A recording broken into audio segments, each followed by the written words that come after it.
네, 여러분 안녕하세요. 오늘 또 이렇게 주식 수사반장의 시간이 돌아왔네요. 여러분들 이제 좀씩 진짜 더워지기 시작해요. 그죠? 요즘은 이제 여름 감기가 그래도 은근히 좀 있어요. 근데 예전에 어르신들이 여름 감기 걸리면 그거 개도 안 걸리는데 왜 걸리냐 이러는데요. 건강관리 잘 하시고요. 아마 이 방송이 나갈 때는 연휴 기간에 딱 중간에 날이 나가죠. 그러니까 하여튼 여러분들 연휴 기간도 또 잘 즐기시고요. 대선들도 다 잘 치르셨을 거라고 믿어요. 응원 한 분이 됐을 수도 있고 응원 안 한 분이 됐을 수도 있겠지만 어쨌거나 나라가 좀 제대로 좀 돌아가고 이래야지 하여튼 여러분들이 더 마음 놓고 그죠? 생계에도 열심히 그리고 주식시장도 또 열심히 할 수 있잖아요. 다들 한 마음 한 뜻으로 주식시장 잘 되길 바라자고요. 여러분들 메일 항상 주셔야 되는 거 알고 계시죠? 저희는 여러분들이 메일을 주셔야지만 그래야지만 이게 돌아가요. 여러분들이 메일을 안 주시면요 이 반장이 울어요. 할 게 없어서. 그러니까 여러분들이 메일 지금 주소 나가고 있으니까 주시기 바라고요. 제가 이제 드디어 다음 주입니다. 다음 주에 광주에서 여러분들을 찾아뵈니까요. 전라도 광주 광역시. 요번에는 좀 시간이 쇼킹해요. 제가 그전에는 오후에 이렇게 하고 했는데요.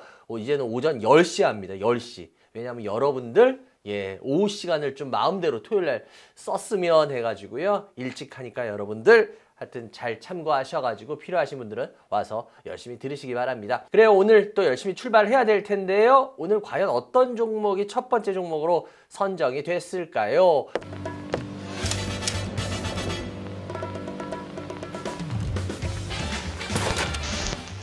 이거 좀 들어왔더라고요. 요즘 좀 움직여서 질문이 들어올 수밖에 없었던 것 같아요. 첫 번째 종목은 여러분들 롯데 지주입니다. 롯데 지주. 워낙 유명하잖아요. 그죠? 우리나라 항상 백화점의 대명사가 됐던 곳이죠. 롯데백화점. 우리나라에서 워낙 가장 매출이 많은 백화점을 뽑아라. 그리고 가장 매출이 많은 지점을 뽑아라. 그러면 워낙 항상 부동의 1위가 롯데백화점 명동 본점이었어요. 근데 지금은 그게 깨졌죠.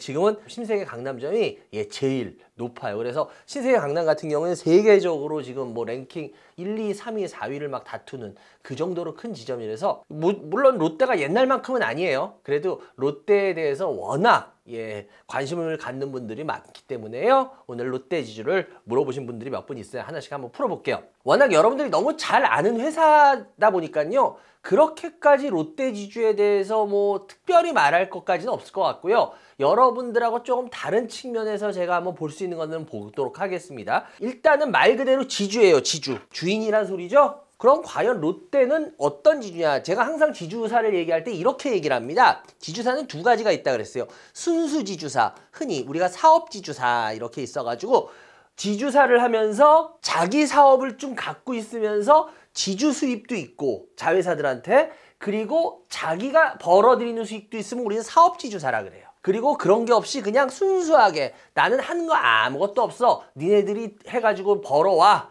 그런 걸 뭐 배당이나 여러 가지 로열티 수익 이렇게 받는 거, 이런 거는 순수지주사예요.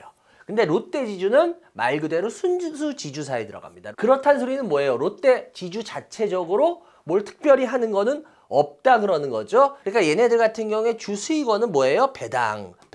뭐 예를 들어서 뭐 상품권 수익 뭐 이런 것들이 얘네들의 주 수익원이 되는 거예요. 그래서 이 회사는 오히려 되게 간단한 구조는 갖고 있어요. 그리고 이 회사 같은 경우에 워낙은 2017년인가요? 그때 롯데제가가 전환이 된 거죠. 롯데지주 같은 경우에는 지주사 전환이 좀 다른 데보다 늦었다 그래요. 10대 그룹 중에서 웬만한 데들은 지주사 전환이 좀 빨리빨리 됐습니다. 사실상 아직까지 여기보다 늦은 데는 현대차 그룹 정도? 현대차 그룹은 아직도 지주사라고 하기엔 좀 애매하잖아요. 그죠? 여러 가지가. 하여튼 뭐 변화에 좀 늦어요. 롯데가. 옛날부터 보면은 변화에 늦으면서 돈은 또 많이 써. 그리고 그거에 대한 성과도 안 나와요. 그래서 여러분들 제가 항상 롯데 전에도 방송할 때 이런 말 많이 했잖아요. 온라인, 이커머스 이쪽에다 돈 되게 많이 쓰고 수익 제대로 못 뽑은 아주 대표적인 회사 하면은 롯데 뽑히잖아요. 그래서 참 안타까워요. 워낙 되게 똑똑한 브레인들이 많거든요. 그 롯데 그 연구소 이런 데들, 기업연구소 같은 경우에 다른 데들도 롯데한테 앞으로 어떤 식으로 경제가 바뀔 거냐 이런 걸 물어볼 정도로, 그 정도로 뛰어난 브레인들이 있어요. 그거에 비하면 참 안타까운 회사. 좀 이렇게 전 개인적으로 봐요. 이 지주사 같은 경우에는 특히나 순수 지주사잖아요. 그러면 똑똑한 자회사가 있냐예요. 핵심은. 똑똑한 자회사가 있으면요, 이 지주사가 잘 될 거예요. 근데 똑똑한 자회사가 없으면 지주사가 어려울 거예요. 아주 구조가 심플합니다. 그러면 롯데그룹에서 여러분들이 보기에 요즘 똑똑할 만한 자회사가 있나요? 그나마 요즘 얘네들이 매일 말하는 게 롯데 GRS라고 있어요. 걔가 그나마 좀 장사를 잘한다 그래요. 그래서 여러분들 아마 이 롯데 관해서 좀 그 자료나 이런 걸 찾아보신 분들은 아시겠지만 롯데 GRS에 대한 칭찬들은 많아요. 근데 문제는 뭐냐? 이거 비스켓이라 그래요. 비스켓. 예. 코끼리한테 비스켓이 떨어지면 뭐라 그래요? 코끼리 앞에 비스켓. 이게 진짜 아무것도 아닌 거잖아요. 근데 개미들한테 비스켓이 떨어져 봐요. 그럼 걔네 동네 잔치 벌어져요. 그죠? 왜 이럴까? 바로 이거예요. 과연 요 GRS라는 애 하나 가지고 롯데라는 코끼리가 GRS라는 비스켓 하나 가지고 배부를 수 있겠냐? 똑똑한 GRS를 이렇게 표현할게요. 맛있는 비스켓이라고 표현해 볼게요. 아, 굉장히 맛있어요. GRS가 장사를 잘한다는 소리가 되겠죠. 이거는 비유라면. 그러면 아무리 맛있어도 고만한 비스켓 하나 가지고 이 코끼리가 아 배불러 이렇게 될까요? GRS를 가지고 자꾸 말하는 분들 보면 제가 이렇게 말씀드리고 싶은 거야. 비스켓 하나 굉장히 맛있다는 거 인정할게요. 그런데 롯데라는 코끼리한테 그 비스켓 하나를 가지고 와서 뭐 할 건데요? 안 된다는 거죠. 이 롯데란 코끼리는 어마어마하게 큰 벼 집단 같은 거 있죠. 뭐 마음대로 먹을 수 있는 그 풀들하고 얼마나 맛있고 많이 갖춰져 있느냐예요. 그럼 그게 뭐냐? 바로 그게 롯데 케미칼입니다. 죽으나 사나 롯데 케미칼이 안 되면은 롯데는 볼 필요가 없어요. 롯데 주사는. 뭐 롯데 쇼핑? 예, 어느 정도 뭐 장사 조금 돼요. 롯데 쇼핑. 롯데 쇼핑 가면 주가 보세요. 나쁘지 않아요. 예. 뭐 요즘 좀 올라와요. 예. 그런데 좀 전에도 말씀드렸지만 뭐라 그랬어? 죽으나 사나 롯데 케미칼이라고 했죠. 그럼 롯데 케미칼 한번 차트 볼까요? 롯데 케미칼은 얘 계속. 그럼 얘가 이렇게 해서 쫙 멋있게 올라올까? 이게 문제예요. 얘가 만약에 이렇게 올라오면은 그럼 롯데지주는 굉장히 힘을 받고 더 많이 올라갈 거예요. 롯데지주 보면은 요즘 차트가 좀 올라와요. 이렇게. 그러니까 이게 굉장히 좋아 보여요. 굉장히. 근데 요즘 잘 보시면 이거 보세요. 이거 기관들이 전부 다 사는 거예요. 기관들이. 외국인들은 안 사요. 물론 뭐 그래요. 뭐 이거 수익 때문에 살 수도 있겠지만 기관 같은 경우엔 이런 주식 사가지고 예를 들어서 물려 있더라도 크게 상관 안 해요. 왜? 워낙 싸게 사놓으면은 뭐 배당이 나오든 뭐가 나오든 나오거든요, 잘. 그러니까 걔네들은 상관이 없어. 근데 우리 개인들이 그렇게 될까요? 롯데케미칼이 이게 올라오지 않는 이상은 과연 얘한테 해답이 있을까라는 겁니다. 저는 제가 봤을 때 해답이 그다지 커 보이진 않는다라는 거죠. 왜? 여러분들 케미칼 주식들 지금 어때요? 어려워요? 쉬워요? 지금 제일 어려운 주식 그리고 앞으로 희망이 제일 없는 주식 하나 뽑아라 그러면 둘이 배틀 뜨죠. 뭐하고 뭐? 케미칼하고 철강. 둘이 배틀 뜨잖아. 완전히 희망 없는 애들. 그렇기 때문에 제가 왜 이 말씀을 드리냐면 이 롯데케미칼 같은 경우에는 좋아질래야 좋아질 구석이 특별히 없어 보여요. 옛날엔 중동에서 자기네들이 이런 것들을 생산 못했어요. 그렇기 때문에 우리나라 케미칼이 매력이 있었습니다. 특히나 이 케미칼 이런 것들은 여러분 아시잖아요. 중후장대 산업이라고 불러요. 우리 학교 다닐 때 배웠죠. 중후장대 산업이래 가지고요. 이런 것들은 지을 때 하루아침에 뚝딱 되질 않아요. 짓는 기간이 필요하고 가동을 시키는 기간이 필요해요. 그동안은 우리나라가 먼저 이걸 한참 먼저 지어놔서 이걸 했기 때문에 이쪽으로 장사를 굉장히 많이 해먹을 수 있었어요. 그래서 옛날에 석유화학 단지들의 뭐 산업역군들 이런 얘기들도 저희 어렸을 때도 많이 했던 이유가 그런 거예요. 근데 지금은 이제 뭐예요? 중동이나 이런 데가 자기네들이 다 만들어내요. 예, 이미 다 돌리고 있어요, 공장을. 그리고 중국도 아시다시피 예, 오히려 남아돌잖아요. 우리가 중국하고 이 케미칼은 특히나 안 되는 이유가 중국에서는 가격으로 덤핑을 때려버려요. 그래서 옛날에는 중국이 뭐 범용 쪽에만 강했다 이런데 요즘 중국 범용 쪽에 강하지 않습니다. 우리나라하고 이제 예, 거의 삐까삐까해요. 그래서 제가 봤을 때는 지금 이런 여러 가지를 봤을 때 지금 롯데케미칼에 글쎄요 이게 이렇게 해서 올라오기에는 제가 봤을 때 상당히 힘들어 보인다라고 보이기 때문에 이게 다시 롯데지주로 나와서 이 롯데지주가 과연 이게 계속 이렇게 해서 나갈 수 있느냐 이런 부분을 여러분들이 지금 잘 생각해 보셔야 된다는 거. 왜? 워낙 안 좋았던 애가 요즘 움직이니까 이럴 때 여러분들이 보면은 아 이게 뭐 방산이나 이런 거 같이 또 이렇게 해서 쫙 갈 거야 조선이나 이런 거 같이 이렇게 갈 거야 라는 생각들을 요즘 여러분들이 굉장히 많이 하시더라고요. 근데 그게 굉장히 위험한 생각이 될 수도 있다라는 거예요. 특히나 요즘 얘네들 보면 재무구조로 좀 좋은 얘기들 나오죠. 얘네가 요즘 얼마 전에 자산 재평가를 했죠. 이 자산 재평가는 뭐냐면요. 자산주들이 많이 하는 겁니다. 자산주들. 이 자산주들이 왜 자산 재평가라면요. 재무구조 안 좋을 때 있죠. 특히나. 그러니까 옛날부터 이게 전형적인 수법들 중에 하나예요. 자산 많이 갖고 있는 회사들이 막 불리해지거나 이러잖아요. 그럼 자산 재평가를 한번 해요. 어떤 거 가격이 뭐 10,000원이야. 그런데 지금 올라서 뭐 5만 원이야. 그러면은 예전에 계속 10,000원이라는 가격으로 얘가 자산이 잡혀있던 애가 지금은 5만 원이면은 5만 원으로 잡아버려요. 이제 와서. 그렇게 되면 어떻게 돼? 자산이 확 는 걸로 나와요. 그럼 어떻게 될까? 그러면 자산이 늘었으니까 당연히 어떻게 되겠어? 부채 비율이 떨어져. 그러니까 장사 안 되는 애들, 장사 안 되는데 자산 많은 애들이 가끔 몇 년에 한 번씩 자기가 굉장히 좋아 보이는 것 같이 한 번씩 눈속임을 싹 해버려요. 근데 이게 의미가 없어요. 왜냐? 돈이 안 들어오거든요. 영업현금 흐름표라는 거 되게 중요시하죠, 여러분들. 그래서 뭐 재무구조 이런 거 하시는 분들 보면 영업현금 흐름표가 뭐 좋고요, 어쩌고저쩌고 이런 얘기 잘 하시죠. 왜 그럴까?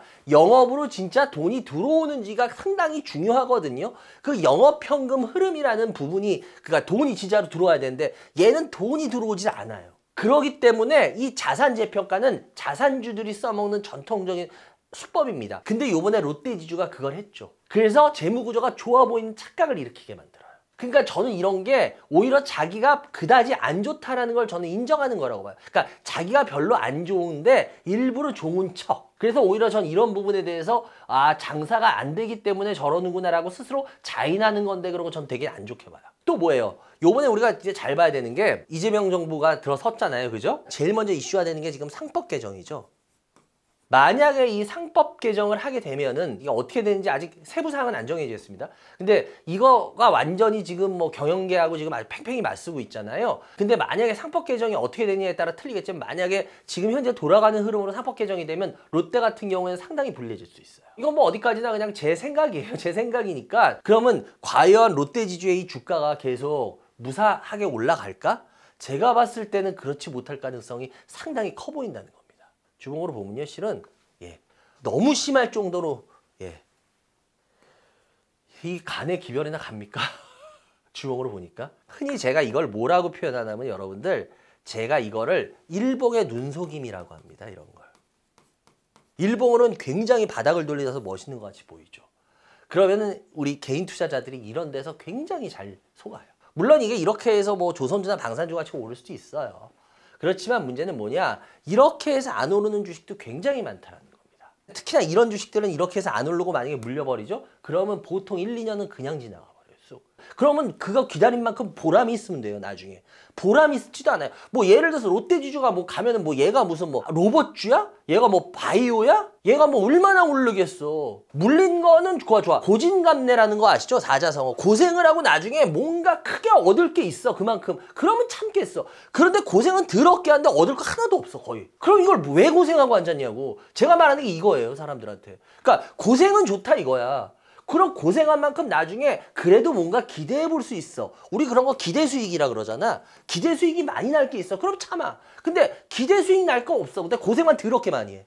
그거 왜 그거 하면 바보지. 아니, 갖고 계신 건 좋아요. 근데 이게 과연 기대 수익이란 이런 측면으로 따졌을 때 이게 뭔 의미인지는 전 잘 모르겠어요. 상담 들어오고 했지만 과연 이런 주식을 왜 가져가야 되는지 저는 잘 이유를 모르겠어요. 제가 하는 주식의 차원에서는 이런 주식을 기다린다는 건 저는 별로 안 좋아하는 스타일이기 때문에 전 이거에 대해서 별로 좋은 얘기를 해드릴 수가 없어요. 그래서 이거 갖고 계신 분들 계셨는데요. 전 웬만하면 요번에 뭐 기관들 뭐 산다 이런 거에 너무 현혹되지 마시고 잘 정리하시는 쪽으로 해보시는 게, 그리고 다른 쪽을 한번 보시는 게 더 낫지 않겠냐라는 말씀을 드려보겠습니다. 오프라인 무료 주식 강연 찾아가요 이반장. 6월 14일 토요일 오전 10시 광주 상공회의소로 찾아갑니다. 오늘의 두 번째 종목은 과연 뭘까요, 여러분들? 바로 두산 퓨얼셀입니다. 두산 퓨얼셀 같은 경우는 여러분들 2019년에 두산의 연료전지 사업이 있어요. 연료전지. 제가 좀 이따가 아주 쉽게 설명드릴게요. 이 연료전지 사업이 인적 분할되어 가지고 설립된 회사예요. 근데 이 회사 같은 경우에는요, 주로 국내 발전용 연료전지에서요 우리나라 1위 업체입니다. 얘네가 시장 점유율이 한 50% 정도 이상을 차지해요. 그래서 발전용 연료전지 사업에서 특히나 우리나라에서 아주 1위 하는 업체고요. 얘네들 주력 사업은 제가 좀 전에도 말했지만 이 발전용 연료전지예요. 근데 이거에 대한 뭐 기자재를 공급해 준다거나 뭐 유지 보수해 주고 이런 게 얘네들의 주 매출이에요. 그래서 발전용 연료전지를 기자재 공급해 주는 게 한 70% 되고요. 얘네들 이제 이렇게 해서 연료전지들 해준 다음에 그걸 유지 보수해 줘야 될 거 아니야. 계속 잘 돌아가게. 그 유지 보수하는 게 한 30% 정도 돼요. 그래서 7대 3 정도의 비율이 이 회사는 되고 있다 이렇게 보면 돼요. 근데 사람들이 이 연료전지가 뭔지 전에부터 되게 이게 쉬운 건데도 어렵게 생각하시더라고요. 이 연료전지라는 거 여러분들 되게 쉽게 설명드릴게요. 수소를 사용해서 여기서 전기와 열을 뽑아요. 전기와 열을 뽑는 발전기. 이렇게 생각하시면 돼요. 그러니까 연료전지니까 무슨 뭐 건전지 뭐 이게 이렇게 어렵게 생각하지 마시고요. 그냥 수소에서요. 전기하고 열을 뽑는 발전기. 이렇게 생각하시면 됩니다. 그래서 이따가도 얘기했지만 우리가 얘는 그러니까 우리가 수소전지 뭐 이렇게도 부르잖아요. 두살피어스 같은 경우에 수소전지 이렇게도 그래서 부르는 이유가 수소를 가지고 이걸 뽑아내기 때문이에요. 그럼 얘 같은 경우에는 이거에 엄청 큰 장점이 있어요. 우리 코로나 때 전기차 다음에 붐 불었던 게 뭐예요? 수소차잖아요. 엄청나게 이거 친환경이라 그래서 여러분들 기억나십니까? 지금도 뭐 수소버스 다니고 하잖아요. 근데 제가 전에 방송할 때도 방송국 있을 때 이거 상담하면서 그 얘기를 했어요. 제가 여의도에 사무실이 있으니까 국회 앞을 이렇게 지나가면요. 국회 앞에 이렇게 굉장히 크게 충전소가 하나 있어요. 가스 충전소 같이. 그게 뭔지 아세요? 이게 아마 시범사업으로 해놓은 것 같은데 수소 충전소예요. 근데 전 그 앞에 지나갈 때마다 솔직히 되게 무서워요. 왠지 아세요? 뭐 상상을 하게 되는 거야. 저건 터지면 폭탄인데. 뭐 물론 안전하게 한다고 하죠. 수소는요 터지면 아시죠? 전기차고 잽도 안 돼요. 전기차 불을 이건데 수소는 빵! 그래서 수소 폭탄도 있잖아요. 그런데도 수소할 때 되게 친환경이라 그래요. 왜냐? 수소는 하면은 물밖에 안 나온다 그러잖아. 수소가 산소가 만나서 그래서 물이 되는 거잖아요. 물. 그래서 물밖에 안 나온다 그래서 수소는 오히려 환경을 깨끗하게 만든다며. 그래서 이거는 100% 친환경입니다. 장점이. 그래서 이 수소전지 떠들었던 이유가 그것 때문이에요. 그리고 이 두 번째 이 수소 연료전지의 굉장히 큰 장점은 뭐냐면요. 아까 제가 발전기라 그랬잖아요. 수소를 이용해서 전기와 열을 만들어 발전기. 그러니까 얘는요. 발전기면 되게 커야 되죠. 아니요. 냉장고나 컨테이너 크기로 만들 수 있어요. 집에 냉장고들 설치하잖아요. 그럼 웬만한데 냉장고 설치 안 되는 곳 있을까요? 웬만한 건물이나 이런 데들? 다 되잖아요. 조금만 집에 들어가는데 그럼 어떻게 될까요? 필요한 곳, 전기가 안정적으로 가야 되는 곳에 좋겠죠. 얘가 어디에 주로 많이 쓰이냐면요. 병원, 공공건물, 학교 이런데. 이런데 여러분들 만약에 정전 빡 된다고 봐. 비상발전기 돌리잖아. 근데 비상발전기도 그걸로 돌리는데 얘는 이걸로 돌리면 더 양이 작단 말이야. 비상발전기 그 지하에 그렇게 크게 필요가 없다고. 그러면 얘는 정전 나갔을 때 뭐예요? 안정적으로 전력을 공급해 줄 수가 있어요. 이게 굉장히 안전하다라는 거죠. 근데 문제는 뭐예요? 발전기가 이렇게 자기 필요한 곳에 딱 설치돼서 이런데 안정적으로 공급이 되면 얘는 뭐가 줄겠어요?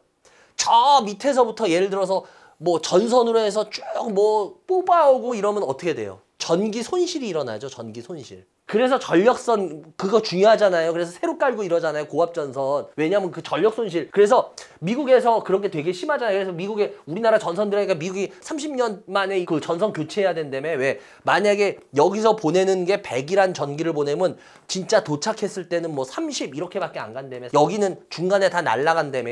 전력 손실. 그래서 이거 막으려고 전력선 새로 까는 거잖아요. 똑같은 거예요. 이렇게 냉장고나 컨테이너 같이 이렇게 이동이 편해. 예를 들어서 설치가 편해. 그럼 어떻게 되겠어요? 손실이 안 일어난다고. 이건 얘한테 굉장히 큰 안정적인 공급이 됩니다. 그래서 얘네는 이게 이 두 개의 장점이에요. 친환경 그리고 필요로 하는 곳에 안정적인 전력 공급을 일단은 줄 수 있다. 근데 이 회사의 근간이 되는 이 연료전지 사업은요. 얘네가 맨 처음부터 한 게 아니에요. 얘네가 2014년에 미국에 클리어 엣지 파워라는 회사가 있습니다. 이 클리어 엣지 파워라는 회사를요. 얘네가 그냥 인수해버립니다. 우리가 흔히 말하죠. M&A를 해버립니다. 근데 이거 좋은 게 뭐냐면요. 자기네가 하나하나씩 시행착오를 겪으면서 계단식으로 올라가는 게 아니라 다 돼 있고 잘 되네. 예를 들어서 이런 거죠. 우리 축구팀 유소년에서 막 하나하나씩 나이별로 키워서 1군에서 갖다 쓸 수도 있지만 되게 잘하는 애 어떻게 해요? 스카웃비 주고 그냥 데려와서 뛰게 해버리죠. 그거 똑같은 거예요. 지금 사우디가 그렇게 하고 있잖아. 요번에도 아시안컵에서 우리나라 축구팀 대패당했잖아요. 걔네들은 그냥 유럽에서 뛰는 애들 그냥 돈 엄청나게 해서 그냥 데려와 버리잖아요. 이렇게 되면 좋은 게 뭐냐면은 얘네들은 자기네가 이런 시행착오를 안 겪고 그만큼 빨리 안정적으로 자리를 매김할 수 있다는 거예요. 우리나라 기업들이 실은 이런 식으로 많이 합니다. 그래서 우리나라에서 이걸로 제일 큰 회사가 어디예요? 삼성. 이걸 하나하나 키우는 게 아니라 다 큰 회사 완전한 게 있으면 얼마야? 사. 그래서 그냥 해버리잖아요. 그런데 그게 지금 TSMC 이런 쪽에서 파운드리에서 이제 안 먹혀서 힘든 이유가 그거예요. 거기에서 더 창의적으로 나가려면 그게 안 통해요. 그래서 지금 삼성이 파운드리 쪽에서 굉장히 어려움을 겪는 겁니다. 이건 뭐 그냥 참고 정도로 하시면 되고요. 일단은 그리고 얘네 주력 제품을 두산 퓨어셀 할 때 잘 아셔야 돼요. 인산형 연료전지. 이거를 PAFC라 그래요. 이건 어떻게 만드냐면요. 천연가스, LNG를 수소로 전환시켜 버립니다. 그래가지고 얘를 화학 반응을 일으켜요. 그래서 여기에서 전기하고 열을 뽑아요. 이게 PAFC, 그래서 인산형 연료전지라 그래요. 이게 두산 퓨어셀의 주력이에요. 이거는 특징이 있습니다. 이건 뭐냐면요. 200도씨. 보통 얘는 약 200도씨에서 작동을 합니다. 어우, 이러죠? 얘네들한테 이게 굉장히 낮은 온도예요. 이 연료전지에서 낮은 온도입니다. 그래서 굉장히 낮은 온도에서 구동이 되기 때문에 제품의 수명이 길어요. 높은 온도에서 쓴 애들은 보면 빨리빨리 교체를 해줘야 돼요. 왜냐면 열을 받기 때문에, 과열. 그래서 얘네들 같은 경우는 낮은 온도에서 이걸 하기 때문에 굉장히 내구성이 좋다라는 거예요. 그리고 얘네는 그 부하 걸린다 그러죠. 이거에 또 빠르게 대응을 할 수 있어요. 이게 굉장히 큰 장점입니다. 그래서 아까 제가 무슨 뭐 병원 이런 데 얘기했잖아요. 그런데 얘네들이 많이 쓰여요. 얘네 그 장점 중에 하나 얘기했잖아요. 이 인산형이 그런 데 많이 쓰여요. 그런데 연료가 크게 생산이 안 돼요. 그러다 보니까 어떻게 될까요? 단점이 뭐냐면 열수요라 그러거든요. 열수요. 이게 열수요가 뭐냐면요. 에너지를 필요로 하는 양들. 근데 에너지 필요로 하는 양들이 얘는 많이 생산을 못 해내요. 그러니까 뭐야? 정전시 이럴 때 이런 말 썼죠. 바로 이것 때문이에요. 왜냐하면 이 인산형은 큰 단점이 뭐냐면 대신 열수요를 맞춰줄 만큼 그렇게 크게 에너지 생산을 못 해줘요. 인산형 PAFC의 아주 큰 단점입니다. 두산 퓨어셀에. 그렇게 하시면 되고요. 그래서 이런 한계를 극복하고자 해서 나온 게 뭐냐. 2021년에 영국의 세레스 파워라고 있습니다. 세레스 파워하고 협업을 통해 가지고요. 2차 전지에서 리튬 인산 뭐 이거 에너지 이거보다 더 좋은 걸로 지금 가고 있는 게 뭐예요? 전고체죠. 얘가 훨씬 안전하고 효율도 좋고 얘도 똑같습니다. 얘가 하는 연료전지가 뭔지하면요. 고체 산화물 연료전지예요. 그래서 얘 같은 경우에 영어로 뭐라 그러냐면요. SOFC라 그럽니다. 아까도 말했지만 PAFC라 그랬잖아요. 인산형의 단점을 커버한 거예요. 그래서 얘 같은 경우에는 지금 두산 퓨어셀이 올해 하반기부터 생산을 합니다. 이거 굉장히 중요한 겁니다, 여러분들. 두산 퓨어셀을 하시는 분들은 이걸 꼭 기억하셔야 돼요. 얘는 아까 인산형하고 또 틀려요. 얘는 보통 800도씨에서 작동을 합니다. 그러니까 에너지는 좋게 내는데 대신 뭐예요? 내구성이 약해요. 아까 걔는 낮은 온도에서 썼기 때문에 내구성이 좋다 그랬죠? 얘는 내구성이 나빠요. 그럼 두산 퓨어셀의 요번 하반기에 나오는 애들은 어떤 애냐면 600도씨에서 움직입니다. 기존 고체 산화물의 단점을 좀 극복하는 신제품이 나오는 거예요. 그리고 이 SOFC 같은 경우에 이거는 에너지를 잘 뽑을 수 있다 그러면 에너지 효율이 어느 정도 좋냐. 근데 인산형은 에너지 효율이 40%대예요. 100이라는 걸 던지면은 40이라는 것만 건져요. 고체 산화물 얘는 얼마를 건지냐면 60%대를 건져요. 열을 투입하면 6을 건져요. 그러니까 에너지 효율대가 훨씬 좋기 때문에 이 고체 산화물 이런 게 연료전지에선 얘를 계속 더 앞으로는 쓸 수밖에 없어요. 왜 그럴까? 전선주들 날랐던 이유가 뭐야? 데이터 센터잖아. 데이터 센터가 엄청나게 전기를 잡아먹을 거라며. 그래서 전선주들 날랐잖아. 마찬가지예요. 얘가 이거의 전력원으로 쓸 수가 있어요. 효율성이 좋기 때문에. 그래서 여러분들이 이 부분을 좀 보셔야 됩니다. 그럼 얘 같은 경우에 과연 경쟁사가 있냐 없냐? 경쟁사가 있습니다. SK그룹에 있어요. 국제적으로 따지면 얘네 미국의 블룸 에너지라고 있거든요. 얘네하고 협업을 합니다. SK가. 그래서 블룸 SK 퓨어셀이라는 회사가 있어요. 그리고 또 여러분이 알만한 회사는 SK 에코플랜트. SK의 그 수소 연료전지를 담당하는 얘네들한테 경쟁사예요. 그래서 두산 퓨어셀 같은 경우에 솔직히 경쟁사가 있다라는 게 굉장히 안 좋은 측면으로 쓰인다는 거죠. 여태까지는 여러분들이 이걸 보면요. PAFC, 이 인산형에서 얘네들이 강점을 갖고 있어요. 그래서 제가 아까 처음에도 이랬을 거예요. 발전용 연료전지라는 말을 썼어요. 얘네들은 이 발전용 연료전지를 이쪽으로 쓰기 때문에요. 얘 같은 경우에는 두산 퓨어셀은 이쪽에서는 시장 점유율이 높아요. 아까도 제가 50% 정도 차지한다고 해서 맞아요. 근데 문제는 뭐냐? 이제 앞으로 이게 PAFC에서 어떻게 바뀐다 그랬어? SOFC로 바뀐다 그랬죠? 고체 산화물로 바뀌잖아요. 그럼 얘네가 이게 생각보다 좀 약해요. 그래서 만약에 이쪽으로 바뀌게 되면은 두산 퓨어셀이 지금 1위 자리를 뺏길 겁니다. 그러니까 이게 얘네들한테는 좀 나쁘죠. 그나마 다행인 건 뭐예요? 올해 하반기에 600도시에서 작동하는 SOFC를 얘네가 내놓겠다 그랬잖아요. 그 부분을 이따가 보셔야 된다는 거예요. 두산 플러셀 같은 경우에는요, 얘네는 내수 위주예요. 내수 위주. 내수 위주라서요, 얘네가 2029년까지 요번에 밝힌 게 있죠. 이 내수 위주를 이제 적어도 수출 위주로 바꾸겠다. 그래서 2029년까지 한 50%는 수출을 하겠다. 그리고 지금 PAFC에서 이 SOFC로 최소한 한 30% 이상 매출을 뽑겠다라고 얘기하는데 이건 좀 지켜봐야 돼요. 이게 과연 잘 될지. 그래서 아주 좋다라고까지 말하기 어려워요. 그래도 어쨌거나 얘네들 그래도 노력은 합니다. 이 회사에 하이 엑슈 모터스라고 있어요. 하이 엑슈 모터스라. 이게 수소버스 회사거든요. 근데 얘네 지분이 이번에 100% 인수했죠. 얘네가 수소 쪽으로 두산이 굉장히 나가려고 노력을 많이 하고 있어요. 그러니까 그 부분에 있어서는 저도 그건 좀 높게 봅니다. 근데 이 회사 실적 얘기하면 참 할 말이 없어요. 실적은 계속 적자 중입니다. 지금 주가 보시면은 형편없죠. 예. 왜냐면 실적이 계속 적자 중이라서 얘네들은 뭐 좀 좋아진다 그러는데 그거는 진짜 회사 말이고 좀 지켜봐야 됩니다. 그래서 두산 피어스를 갖고 계신 분들은 솔직히 제가 그렇게까지 좋은 말을 할 수는 없어요. 그런데 하나 모멘텀은 될 게 있어요. 뭐냐? 올 하반기에 제가 뭐라 그랬어? 600도시에서 SOFC가 나온다 그랬죠.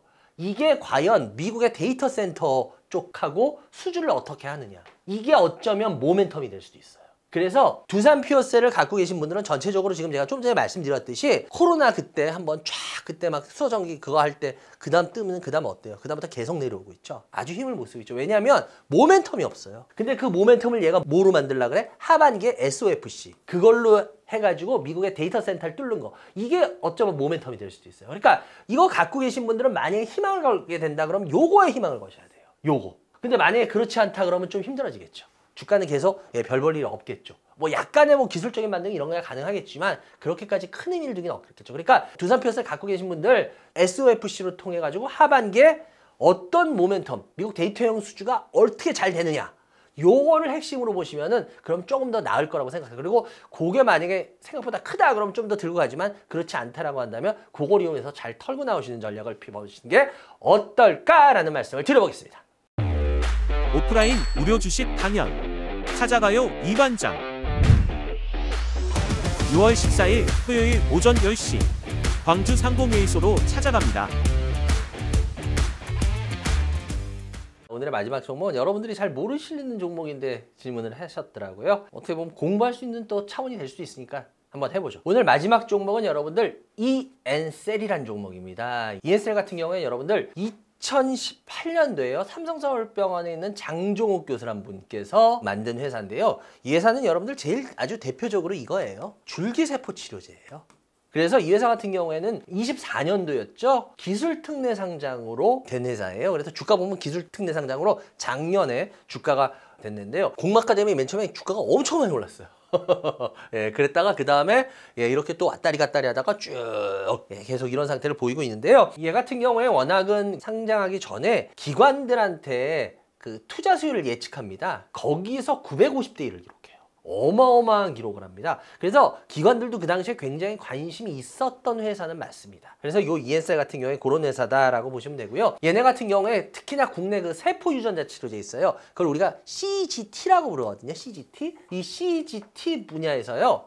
우리나라에서 1위 업체입니다. 매출과 점유율 다 1위입니다. 매출과 점유율도 1위인데 뭐 이따가도 얘기하겠지만 이 분야가 실은 아직 거의 뭐 시작도 안 한 분야예요. 그래서 이걸 뭐 굉장히 크게 의미를 두거나 그럴 필요는 전혀 없는데 어쨌거나 1위다. 그리고 CGT에서 시장 점유율이 약 한 60% 정도 돼요. 얘네가 차지하는 게. 그래도 어쨌거나 세포 치료제하고 바이러스 기반 유전자 치료제를요 동시에 생산할 수 있는 우리나라 유일의 기업입니다. 그러니까 기술력이 굉장히 있는 회사는 맞습니다. 그래서 이런 부분에 대해서는 여러분들이 좀 이 ENCell에 대해서 좀 받을 필요가 있고요. 그리고 우리가 원스톱이라고 그러죠. 원스톱으로 해가지고 생산할 수 있는 이 생산 시설, 우리가 GMP 시설이라고 하는데 얘네가 이것을 3곳을 갖고 있어요. 많이 갖고 있는 거죠. 그리고 요번에 상장했던 자금으로 지금 4번째를 짓고 있죠. 준비 중으로. 그래서 이 회사 같은 경우에는 좀 이런 부분에 있어서는 우리가 플러스 점수를 줄 만한 회사다. 이렇게 생각하시면 될 것 같아요. 그래서 얘네의 매출은요. 거의 다 어디서 나오냐면요. 얘네들 매출은요. CDMO.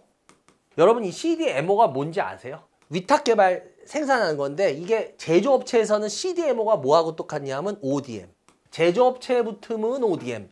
바이오나 이런 제약에 붙으면 CDMO. 예, 여러분들 이렇게 보시면 돼요. 얘네들의 매출액은 전부 다 CDMO에서 전부 발생을 하고 있습니다. 그리고 얘네 같은 경우에 그 CDMO에서도 보면은 줄기세포 관련해 가지고 한 30% 되고요. 그 다음에 우리 저번에 배웠던 웨클론하고 할 때는 카트-T 배우셨죠? 그쪽이 한 40% 되고요. 그리고 얘네들 그 바이러스 베타라고 있어요. 바이러스 베타 그리고 엑소점이라는 게 있는데요. 그게 또 한 30% 돼요. 그래서 얘네 같은 경우에는요, 제가 아까 왜 매출이 뭐 우리나라에서 한 60%를 약 차지하는데 그다지 뭐 크진 않아요 라고 했냐면 작년 매출이 1년 매출이 약 한 70억밖에 안 돼요. 그래서 이게 뭐 시장 점유율이 1이다 이래도 이걸 뭐 크게 의미를 둘 필요까지는 없다 이렇게 말씀을 드린 거예요. 그리고 얘네 같은 경우에 여러분들 주요 사업 분야가 얘네들은 두 가지가 있어요. 하나는 뭐냐면요, 매출 다 어디서 나온다고 그랬어요? CDMO에서 나온다 그랬죠. 얘네는 CDMO 사업. 그러니까 그 첨단 바이오를 가지고 CDMO를 해주는 게 얘네 그 사업의 하나고요. 또 하나, 두 번째, 세포 유전자 치료제 CGT. 이 CGT를 기반으로 해서 자체 신약을 개발하는 거예요. 이게 두 가지. 근데 얘는 돈이 안 돼요. 그리고 얘한테서 매출은 지금 다 나온다. 예, ENCL은 그렇게 생각하시면 됩니다. 근데 이 신약 개발 사업 같은 경우에는요, 줄기세포 기반으로요, 신약을 개발하는 거거든요. 근데 얘네가 지금 대표적으로 줄기세포로 신약을 3개를 개발합니다. 근데 이 줄기세포로 해서 신약을 개발한다 그러니까 이렇게 좀 의미를 크게 둘 것 같은데 모두 임상 단계가 낮아요. 다 거의 일상이에요. 그래서 이거는 좀 아직까지 약간 의미를 두긴 그런데 그래도 한번 볼만은 해요. 그럼 얘네가 대표적인 파이프라인의 첫 번째는 뭐냐면요, 여러분이 좀 생소한 병일 거예요. 샤르코마리 투스병이라는 게 있습니다. 그 샤르코마리 투스병에 대한 치료제를 지금 만들어내고 있어요. 이 샤르코마리 투스병이 뭐냐면요, 이게 유전성 말초신경 질환이래요. 저도 뭐 이거 공부하면서 했던 건데 그 손발의 근육 위축이 일어난대요. 뭐 감각좌 이런 걸 유발시켜 가지고요, 이게 잘못하면 시력하고 청력까지 잊어버린답니다. 무서운 병이에요. 근데 이거에 대한 지금 치료제가 아예 없어요. 이게 시장에 나오게 되면 시장 규모를 약 1조 한 3천억 정도로 봐요. 그리고 얘네는 현재 임상 1B를 진행 중에 있어요. 이걸 연내 끝낸다 그러는데 여러분 혹시 임상 1상 할 때 임상 2상이면 그냥 2상이고 1상이면 1상이고 3상이면 3상이지 어떤 거는 임상 1A 어떤 건 임상 1B 요거 혹시 아는 분들 많을 텐데 모르는 분들 계실 거예요. 임상 1A라는 건 뭐냐면 약물을 한 번 투입하는 거예요. 1B는 약물을 여러 번 투입하는 거예요. 그 차이예요. 그러니까 이게 별거 아니에요. 근데 얘는 하여튼 1B를 지금 진행 중에 있고요. 그리고 두 번째 뭐냐면요, 듀센 근 디스트로피 병이라는 건데요. 이거 같은 경우는 주로 남자아이들한테 생기는 거예요. 이게 유전성 질환이래요. 이것도 유전성 질환인데요. 근육세포가 점진적으로 마비가 돼가는 거예요. 그래서 이게 나중에는 뭐냐면 이렇게 걸을 때 막 이렇게 막 잘 못 걷고 넘어지거나 이런 아이들도 보이는데 그런 병이에요. 그래서 보행장애도 일어나고요. 근육들이 점점 그 마비돼 가는 거라서 호흡곤란 이런 것들도 일으키는 거예요. 이게 무서운 병입니다. 그래서 이것도 현재 치료제가 없어요. 치료제가 없고 이것도 시장 규모가 한 1조 한 3천에서 4천 정도로 보고 있습니다. 그리고 요거 같은 경우에는 임상 1A를 진행 중에 있어요. 약물 한 번 투입하는. 그 다음 세 번째는 뭐냐면요, 이 세 개 중에 이걸 제일 많이 들어보셨을까요? 근감소증. 근감소증 어디서 많이 들어보셨어요, 여러분들? 굉장히 고령화되니까 노인분들 할 때 근력, 근육 감소한다 그러잖아요. 그래서 근력 운동 많이 하셔야 됩니다. 건강하시려면 그 얘기 많이 하죠. 왜 그래? 근감소증. 말 그대로 이거는 노인분들이 삶의 질을 떨어뜨리는 거예요. 그래서 근감소증에 걸리면 어떻게 돼요? 어르신들 넘어지시면은 뼈 얇아지시고 이래가지고 어때요? 골절이나 막 이런 거 심해지죠. 다 근감소증이에요. 그래서 근감소증 치료제인데요. 이거 같은 경우에도 지금 전임상 후에 1상 정도를 지금 진행하고 있어요. 그래서 얘네 같은 경우엔 이 세 가지를 얘네가 파이프라인으로 갖고 있어요. 근데 이 중에서요, 여러분들이 들어봐도 근감소증은 어디서 많이 들어봤죠. 근데 첫 번째 말했던 샤르코마리 투스병이라는 거 들어보셨어요? 두 번째 말했던 그 듀센 근 디스트로피병 들어보셨어요? 뭐 거의 못 들어봤죠. 이건 굉장히 희귀 질환이에요. 그래서 얘 같은 경우에는요, 이 희귀 질환이면 대신 제약사에서 좋은 게 뭔지 아세요? 임상 2상이 끝나면요, 조건부로 허가를 내줘버려요. 약이 너무 없었기 때문에 잘못하면 사람 죽일 수 있기 때문에 그냥 상품으로 내도 돼요. 그러고 나서 얘네들 같은 경우에 독점 판매를 4년 동안 보장해줘요. 이런 경우에. 그래서 듀센근 디스트로피병과 샤르코마리투스병 이 두 개는요, 그런 거에 지금 혜택을 볼 수가 있습니다. 그리고 얘네 같은 경우에 신약 개발 사업을 얘네들 아까도 말했잖아요. 아직까지 돈은 안 됩니다. 근데 신약 개발 사업을 얘네들은 투 트랙으로 써요. 뭐냐면 국내 쪽은 어떻게 하냐면 자기네가 직접 다 그 허가를 받고 자기네가 직접 판매까지 다 하려고 그래요. 국내 쪽은. 근데 얘네가 회사가 작다 보니까 해외는 어떻게 하냐. 만약에 해외 이렇게 하면 얘네 망할 거예요. 근데 그건 잘 생각했어요. 뭐냐. 해외는요. 얘네가 파이프라인에서 세계적인 제약사들한테 넘기거나 아니면 해외 파트너십을 맺어서 하려고 해요. 그러니까 자기네가 욕심을 안 부려요. 그러니까 저 이 부분은 얘네들 칭찬해 줍니다. 그러니까 자기네가 할 수 있는 것만 하려고 하는 거. 근데 보통 우리나라 웬만한들 그 신약 개발한 애들이 다 이렇게 많이 해요. 왜냐면 옛날에 자기네가 하려다가 날려버린 게 몇 번 있어가지고 회사들이. 그래서 이런 쪽은 좀 많이 바뀌었습니다. 근데 제가 좀 전에도 말했지만 세포 유전자 치료제 이 CDT는 어때요? 매출이 안 일어난다 그랬죠? 그러니까 이거는 아직 개화가 안 됐습니다. 솔직히. 이 시장은 개화가 안 된 시장이에요. 그런데 왜 이게 중요하냐면요. 속된 말로 우리가 포트폴리오가 그러죠. 수주 실적이라든지 이런 걸 계속 지금 쌓고 있어요. 이쪽에서는 1위예요. 어쨌거나 지금 현재. 그리고 쌓고 있으면 이게 왜 중요하냐면 결국 이 시장은 나중에는 생겨날 수밖에 없을 거예요. 왜? 이게 진짜 희귀병이고 약이 없거든요. 그렇게 되면 얘네들은 그때 굉장히 큰 수혜를 볼 수도 있어요. 그리고 특히나 이 부분에 있어서도 갖고 계신 분들은 좀 공부를 해보실 필요가 있는 게 왜 그러냐면요. 올 연초에 지금 이제 여당이 된 민주당 주도로 첨생법이 개정안이 발효된 거 아시죠? 이 첨생법이 뭐냐면요. 이거를 통해 가지고 줄기세포 치료를 이제 자유롭게 연구를 할 수 있어요. 전에는 줄기세포 연구를 막 굉장히 제한을 뒀어요. 왜냐면 황우석 박사 사태 이후로 그걸 아주 힘들게 제약을 뒀거든요. 근데 이제 이 첨생법 올 2월인가요? 그때 개정이 됐죠. 개정안이 나와서 이제 발효가 됐죠. 그래서 이렇게 되면은 연구나 이런 그 치료나 이런 게 굉장히 쉬워져요. 얘네가 줄기세포 치료제에 있어서 정부가 지금 바뀌었잖아요. 특히나 아까도 말했지만 민주당이 그때 야당일 때였잖아요. 근데 이제 지금 여당에서 이렇게 하기 때문에 어떻게 보면 궁합이 잘 맞을 수 있을 수도 있는 주식입니다. 그래서 요런 부분들을 본다 그러면은 지금 주가 흐름상 일단은 지금 뭐 아직까지 크게 시세도 못 뽑고 첫날 그러고 나서는 지금 조용히 움직이고 있는데 그런 여러 가지를 본다면 이거 갖고 계신 분이 한 두어 번 정도 질문을 하셨는데 제가 봤을 때 이거 같은 경우에 그냥 홀딩 하시고 지켜보시는 게 지금 제가 말씀드렸던 이 내용을 정리해서 더 어떨까라는 말씀을 마지막으로 드려보겠습니다. 그래요. 오늘 또 여러분들 열심히 여기까지 달려봤는데요. 아 이제 날씨가 점점 또 더워지고 이러다가 금방 또 장마 들어가겠죠. 근데 요즘은 또 장마라는 게 의미가 없다 그래요. 그래서 장마란 말 안 쓴다 그러다가 또 작년부터는 또 장마란 말 쓰대요. 어쨌거나 지금 날씨가 참 그래요. 하여튼 여러분들 감기 조심하시고 모기들 조심하십시오. 아우 저도 모기 한 몇 방 물렸어요.